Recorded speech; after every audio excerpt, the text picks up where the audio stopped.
Welcome to the Danny Carlson podcast, your resource for growing the business and mindset for a life of unrestricted freedom.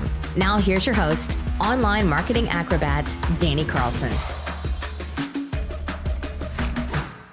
Today's guest is one of the founders of Pro Ad Labs, an agency that does Facebook ads for other businesses. And Amon Hanshaw is one of the youngest people that I've had the pleasure of meeting who is a successful entrepreneur.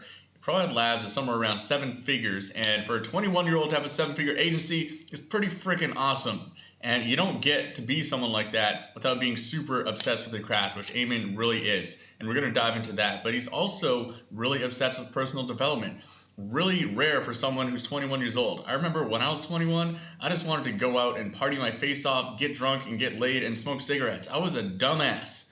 Amon has got me beat in that department for sure. So if you can emulate Amon at 21 years old, then you're probably doing something right. And if you are a young person with excuses in your head of why you can't have success, why you can't do this, Amon will shut that straight down. So let's hop right into this episode with Amon Hanshaw. What's up, guys? Danny Carlson here with the Danny Carlson podcast, and super stoked about this interview. Very interesting case here because of how much Amon has achieved at such a young age. Diving into the mindset of someone who has done what he has done at his age is going to be a really interesting piece. And where I want to start with that is, did you ever get any pushback from your friends or your family of doing what you're doing now at 21 years old? I'm sure a lot of people, they have some questions around whether you are qualified to be doing what you're doing or whether you're too young and you should just focus on just having fun instead of building this business. Did you ever get any pushback from your friends and family? Well, first, thank you so much, Danny, for taking the time to talk with me. It's a pleasure to be here. So pleasure to talk with you, and super grateful for that. But as a 21-year-old, you are naturally going to fall into that category of, what do you even know? Like, someone looks at me and they're going to assume that there's not much. And it's like, okay, like, what could you possibly have done at 21? Like, that's a classic. The biggest one for me out of the gate. So just, I'll take you a little bit into the background of kind of who I am and how this, because that's really where this came from, is for me, from family and from friends. It's my driving force. So taking it back, when I was 18 is when I started really going in on the entrepreneur side of things. And, before that, it was the classic, the lemonade stands, the baseball cards, eBay, just figuring out how I can turn $1 into $2. So starting out, I kind of had to prove to myself that all of these things were even real to begin with, because this being an entrepreneur, that sounds like almost a mystical. Like, for me, it was like a mystery and just no clue how to even start. Like, what is an entrepreneur? How do you run a business? And so starting out, it was a lot of testing of, hey, I figured out how to do lemonade stands, and I knew how to, make $20 in a day as like a 12-year-old. And I was like, that's awesome. Like, I'm rich. And so since I was really young, I've been kind of proving to myself if I knew. Before I even went and talked to my family or friends, it was definitely like test myself. And when I got to like, hey mom, this is what I'm doing, she wasn't really happy. It's not something that they're happy with most of the time. They think you're crazy. If you're an entrepreneur, you're probably labeled as crazy. So just to start. Yeah, and then you started making your first 1,000, your first 10,000, and then mom gets a little bit more at ease, right? And it's like, oh, he's actually making money at this. This is actually working. He's not just going to be some poor musician or something like that. Yeah. And then in hindsight, it all works. There's really no better way to prove. Like, you can definitely say whatever you want. I did say a lot like I talked a lot of smack before I made any money. I was like, yeah, I know what's going to happen. Just I'm going to build a business. When I was 18, I was studying at Ohio State University for economics. And when I got there, I knew, I had known for a few years already. Sophomore year, I decided I'm going to go to college, and I'm probably not going to last there because I just don't agree with the setup of the go to school, get a job, then get your 9 to 5, work 60 hours a week, and then when you retire, I just imagine the bald old guy in a red BMW, and that was it for me. I said, like, I couldn't handle that. I just wasn't gonna do it. Totally. The bald old guy who he hates his job, he shows up to the same office every single day, and maybe he's got that BMW, but does he actually enjoy his life at all? Maybe he's got some decent money in the bank, but I think that's a very important question you're asking yourself, Amon. And so you touched a little bit upon what really drives you. And obviously, someone at your age to be driven to do what you do, you must have some really strong motivational drivers to do what you're doing. So you touched a little bit on friends and family. Is that really your biggest driver to build these kind of businesses?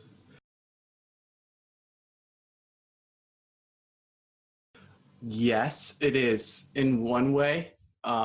There's multitudes that take me in. I wake when I work. It's like I can go forever.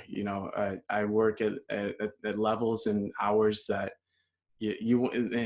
people don't believe it. Like they'll text me or call me, and it doesn't matter what time or what day. Chances are I'm working on something, or I'm sleeping. Those are really my two options. And the way that happened for me was it definitely wasn't an accident.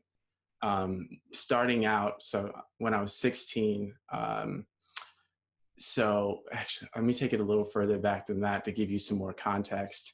So my brother, Noah, so he has a lysosomal storage disease called Gaucher type 3, which basically it's a neurodegenerative terminal illness where you eventually, so fatty tissues called lipids store in your major organs.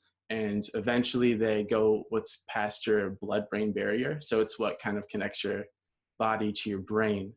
And so he's like losing his ability to do like normal functions. And when I was young, just playing around like elementary school, everything seemed pretty normal. And my mom made me feel like things were normal. And then I started to get a good idea of what was going on, so my brother Noah started getting really sick, and he, I've always known that he was nothing like the others around us. He was slower, and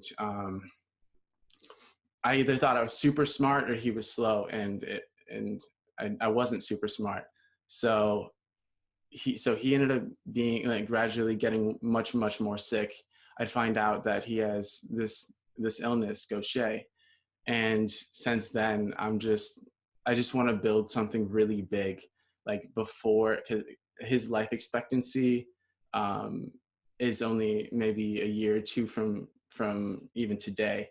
And so for that, I'm like, I want to hustle. Like I've been hustling my years since I figured that out, because I just want to be able to provide the best life that I can for my brother first, and then for my family, and then that goes into society. But really it starts with just, I'm so lucky because we had the same mom and same dad, and it could have very well been me that grew up with this disease. And I'm just so lucky that I can't help but just work all the time and want to build something greater. So that's really where it started. Yeah, and you're very wise to be conscious of something like that at such a young age, right? A lot of people live through their entire 20s, their entire 30s before they kind of realize that mortality, that kind of that that everything is not really for granted, right? Especially your health. It's really good that you have a good grasp on that. And one of the most difficult things that a lot of people struggle with in this is going from freelancing to what you would call entrepreneurship, growing it into an agency or just building out a team and the process and everything built around that. And that's something you've done very quickly and swiftly, maybe because of your really hard work ethic here. But I'm sure you went through challenges in that as well. Like, what was that whole process like for you, going from the one-man army to the bigger army that you have today?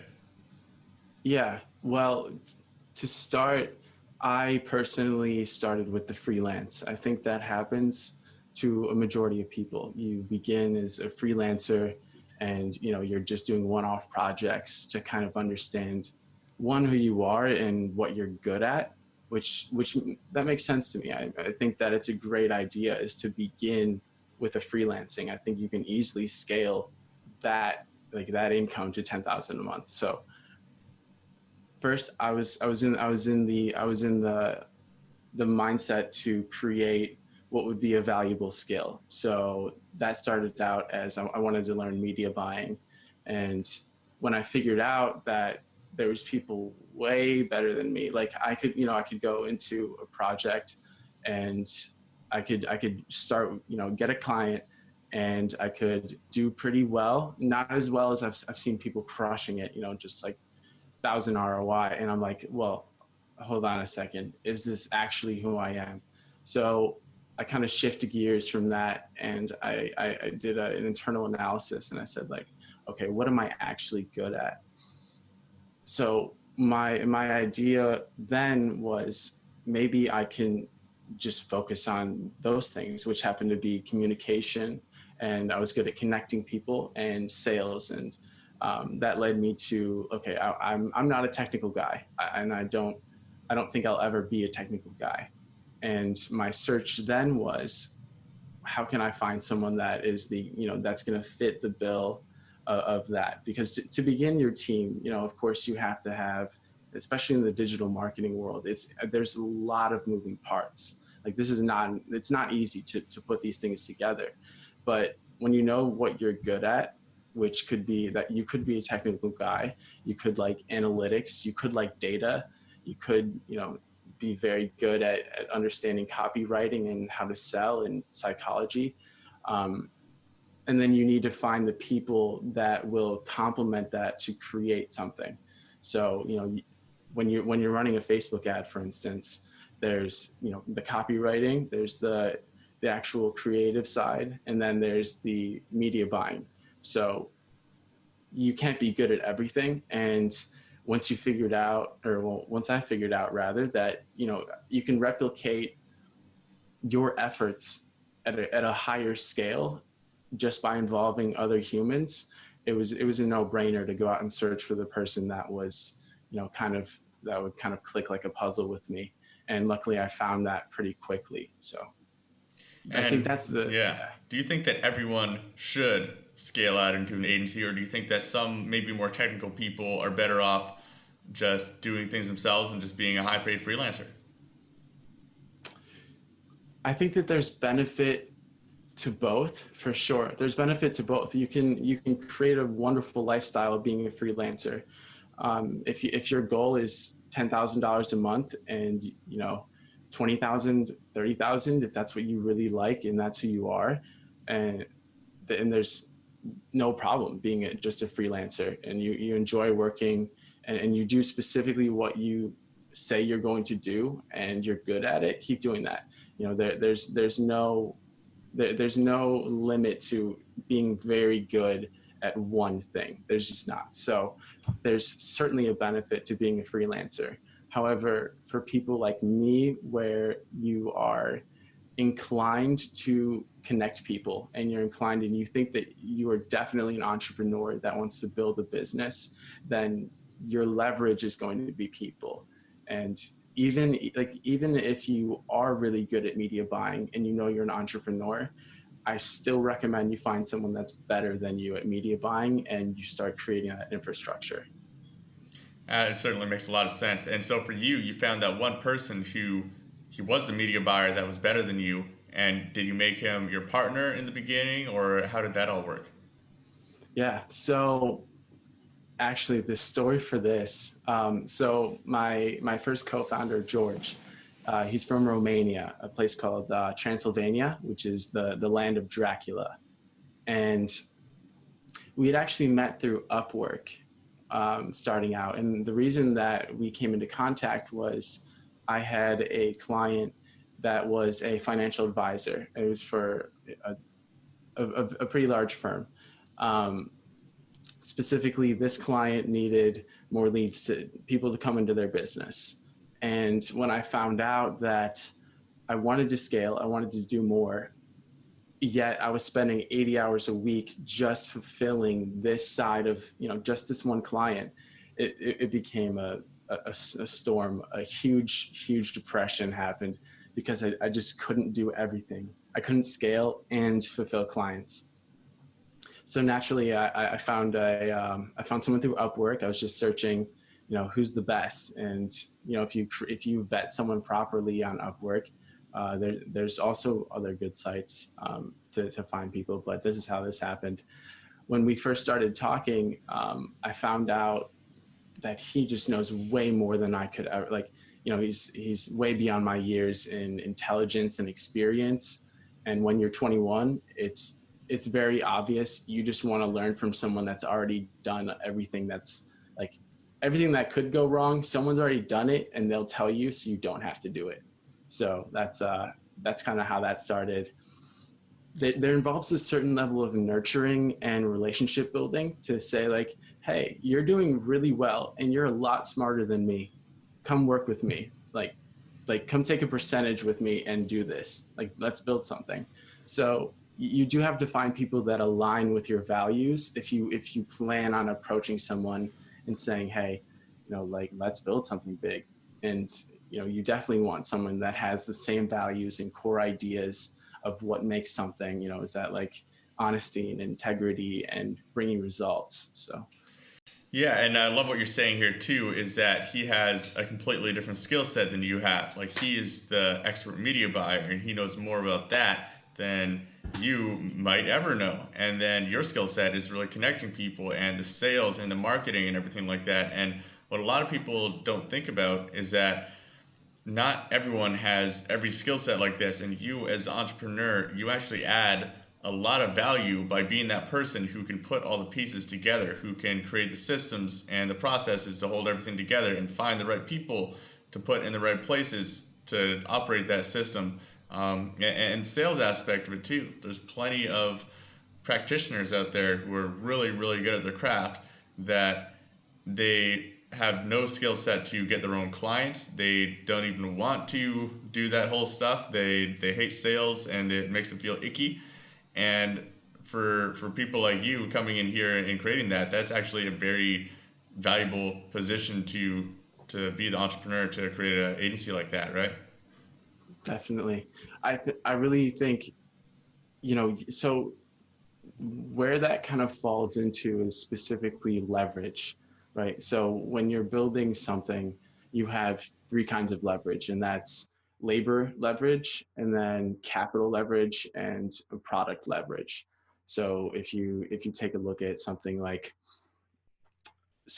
me explain really quick just those three terms. So what product leverage is, it's where it might be the most important form of leverage. Is the idea of products which have no marginal cost of replication. So this is slightly off of the digital marketing, but I think it's important to how you might structure your thoughts in building a team.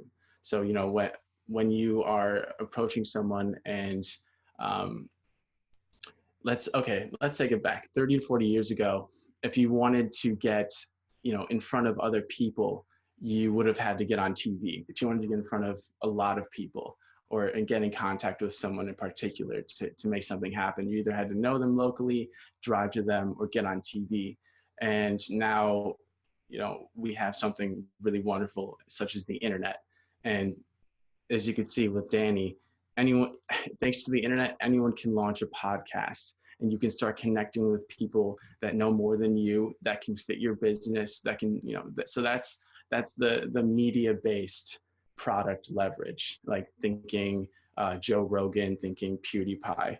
And then you have a different type of product leverage, which might be like code-based. So people that utilize code to create a platform, these people are being like Zuckerberg, which is, I use Facebook all the time, so I study Zuckerberg a lot, and then Jeff Bezos, and Sergey. And so when you find a way to combine labor leverage, which are the people that are into your business, it's the minimum out. It's when someone has decided to follow you. So to get someone, took that a little off track there, and I'll bring it back here. But when you're building a team, you want to be able to leverage from the get-go, because chances are you're broke and you don't know how to code. So you're not going to be able to do product leverage. You're not going to be able to do capital leverage. So really what you have is labor leverage. And that means finding right people to recruit that will do the things that you need for your business. And in digital marketing, that's, your sales, that's your fulfillment. There's a lot of layers to it.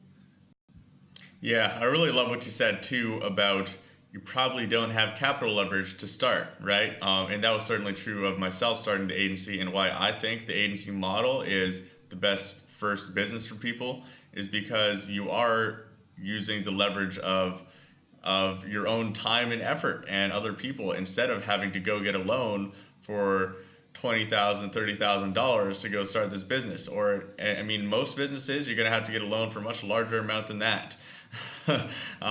And just as a first business, I don't think it's a good idea or strategy to be going and getting a loan like that when you really don't know what you're doing yet. There's a lot of really basic business fundamental mistakes that you're going to make. It's just inevitable. Even if you have that MBA, you've been to business school, it's just there's just a lot of things that you need to learn and figure out. And that just takes money, expenditures of mistakes made, right? And it's better to make that on money that you are currently earning yourself. You're bootstrapping this up with your own time and labor than, investor money from your mom or the bank or whoever that is, and just losing money you don't have, in my opinion. Oh yeah, 100%. You definitely don't want to go borrow your parents' money and lose it all. That's something I wouldn't recommend. And don't do it with the bank either. Mom wouldn't be happy. She wouldn't be happy. Yeah, mom won't be happy. And banks are a little more forgiving. It's just when you go to Thanksgiving, you got to look at mom. I wouldn't do it. So was that the case for yourself, Amon?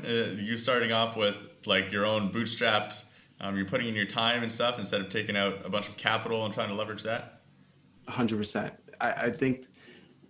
I think it's super important for a few reasons for why you should not be borrowing capital of any form. I think that like digital marketing specifically is a business that you can really bootstrap, which is what's so attractive about it. I think that the barrier to entry is very low. I think that if you have either the ability to communicate and the ability to sell, which might arguably be the most important part of starting this business, is how well you can sell something. That just doesn't require money. Going out and talking to business owners about what do they need, what problems are they facing with their marketing, that doesn't require any money. I mean, sure, you could drive there, but walking is free. So, you can bootstrap this entire business. It's what I did. And you could easily scale. You could scale very far with $0 being spent. The best way to do it is, and especially when you're starting out, you do want to wait until cash flow comes in for the purpose of testing the market. You want to know that there's an actual need for what you're trying to sell to someone. I mean, that's just the basic rule of creating something and getting rich. It's when you give society, and in this case, business owners, what they want, and they don't yet know how to get, and then you do it at scale. So when you're creating a digital marketing agency, you want to be able to provide a solution to them, whether that's Facebook advertising, YouTube, whatever that is, content creation.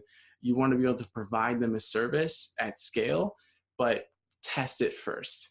Make sure that it's actually necessary. I mean, if you go and you sell, for instance, content to a financial advisor, HIPAA violation or whatever their codes are, and that won't work. You'll get shut down. Like if you go and you propose content creation to Bank of America, you just would get shut down almost always, because there's no need for that. So it's important to test what you're doing. The best way is to literally just go out and meet with business owners and talk to them about their marketing without selling them anything. Honestly, this is what I did. So starting out when I at the very, very beginning, I was going around my entire city in Cleveland, Ohio, and I was just talking to the business owners I knew. And I said, so what do you think about digital marketing? And I kind of shadowed them throughout their day to see how customers would come in. I would start talking to their customers. I mean, sometimes, you gotta be a little under the shadows when you do this and say like, hey, so, how'd you find out about this pizza? How'd you find out about this product or service? And then once you start learning how people come into a business and consume, and then what a business owner needs, you can merge the two, and now you know what you need to get done. Now you know what service or product to push, and you know that society wants it. But it involves going out and talking to people. That's the fastest way. I love that. And I absolutely love what you're saying too about testing things out small, right? You didn't go out and just create some massive business plan and just spend days and weeks and months creating the perfect system to go launch an agency.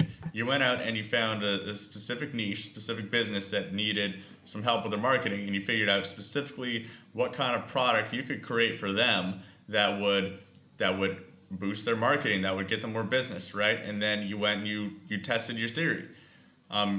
And you tested it small, right? There's probably some mistakes that you made during that process, some assumptions that turned out to not be true, and then based on your new information, you can tweak that, right? And it was a slow, iterative process from what I hear. Correct me if I'm wrong, but you just tested and improved your product by doing and just continually building up from there, right?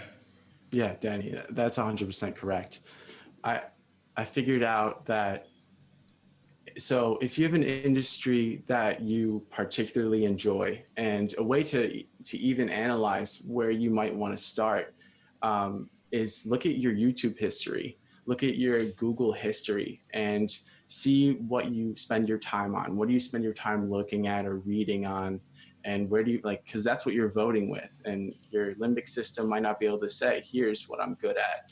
But if you go and you look at what you vote your time with, then you can start, and you could pick out, musicians. You could pick out, is that like, if you care about medical stuff, wherever that is. So you start with, what do you spend your time on? Because those are the people that you'll have the easiest conversations with. And they may not be, within a 1 mile radius, but luckily you have the internet, so you can reach out to them. So I would start with like, what do you like? What are you good at? Because digital marketing and running an agency, it's absolutely something you have to love, because it is time consuming, and occasionally it's grueling in a lot of ways. It involves a lot. It takes a lot of effort. So. Yeah, and another really common question I get from people is how to really scale and grow things up. And this would be really good coming from you, someone who has a sales background and has that sales skill set. In the beginning for you, what was that like, going from, let's just start even with finding that very first client of yours, and then from that first client, how did you find your next clients, and then how did you build that whole system that was bringing in new clients, new prospects, and everything like that? Sure.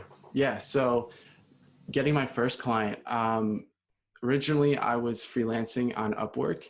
I was also just going around in my city and talking with I had a mentor, Tom Kess, who owned a pizza parlor nearby. So I started just doing his Facebook and Instagram for free, just to kind of learn and get the ropes. a lot of people will take a course and, kind of to start understanding, but I didn't know those were really a thing. So I went out originally and I just started talking to people I knew because I like to sell things and the internet does it at scale. So digital marketing just made sense for me. Getting my first client, that was through LinkedIn. Most actually, that's probably still one of the best ways right now is to focus on LinkedIn when you're starting out. Just based on Facebook doesn't really promote organic content to the level that it used to. So, you can't make a really nice post and make that happen. However, if you go through LinkedIn and you identify exactly who you want to talk to, and then you go in without the intention of selling, and you go in with just the idea to build a relationship and put them through a sequence of, hey, I just want to introduce myself, learn more about your industry. I'd love to support you however I can. If you start there versus, hey, I'm a digital marketer, this is what I've got, do you want it? Like you're putting yourself in a position for the long term. And I think that's how you have to play this game in a very competitive space.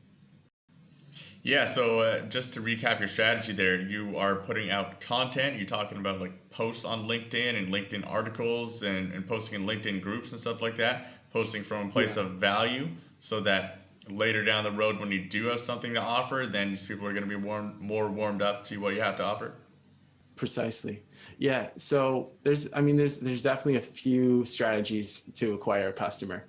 For LinkedIn specifically, my recommendation being you can go through and you can create your list on LinkedIn, which is, of whether that's dentists or gym owners, whatever that might be for you. Go through and just start talking to them. Just be human.